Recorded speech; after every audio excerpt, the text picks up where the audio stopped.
الحمد لله والصلاة والسلام على رسول الله وعلى آله وصحبه أجمعين ومن اتبعهم إلى يوم الدين. Death as motivation. A lot of people, they see death as something uncomfortable to speak about.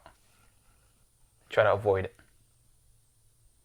But in reality, it should be a motivation for us. As, for example, the ayah mentioned, حتى إذا جاء أحدهم الموت قال ربي ارجعون لعلي أعمل صالحا فيما تركت.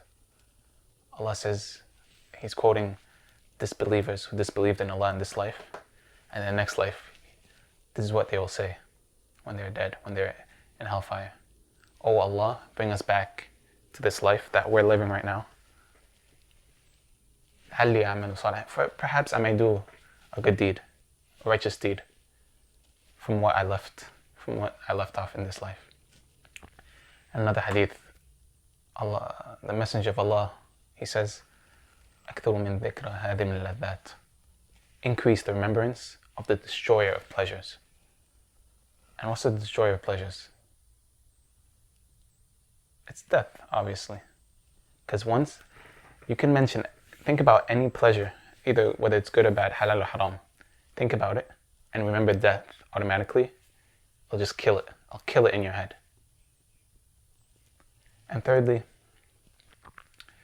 Hassan al-Basri, one of the great students of the Sahaba, he was once with his student, young student. They came across a grave. So Hassan al-Basri, rahimahullah, he said to his student, what do you think this man in his grave right now would want? So the student, he started mentioning good deeds, salah, saum, fasting, being obedient to your parents, worshipping Allah more, being more God conscious in this life. So Hassan Basri told him, as for this man, his fate is sealed. He's never coming back on this world, in this dunya. As for you, you're still on top of this earth, and everything that you just mentioned, you can do right now.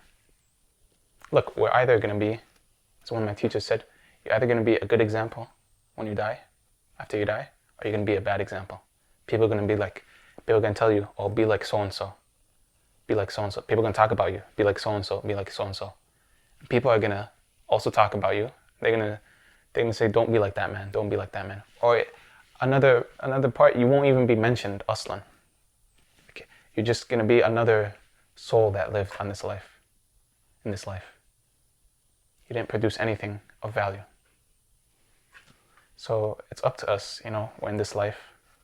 And when we remember death, what is it supposed to do? It's supposed to actually make us to live, actually. Grant us that real life when you think about death. For example, if you really know you're going to die tomorrow, which is highly possible, it's not abnormal. If you really believe that, would you be watching that Netflix, that movie, that show, listening to music, talking to this person, talking to that person? It puts your life in perspective. It makes you prioritize what's important to you. And it actually produces you as a good human, as a great human, as a great person. So remember death a lot. Use it to motivate you in this life. And you'll reap what you sow, inshallah. Nothing you do will go to waste.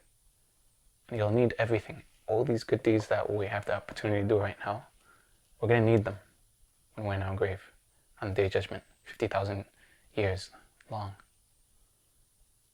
And when it's determined whether we're going to go to hellfire or paradise.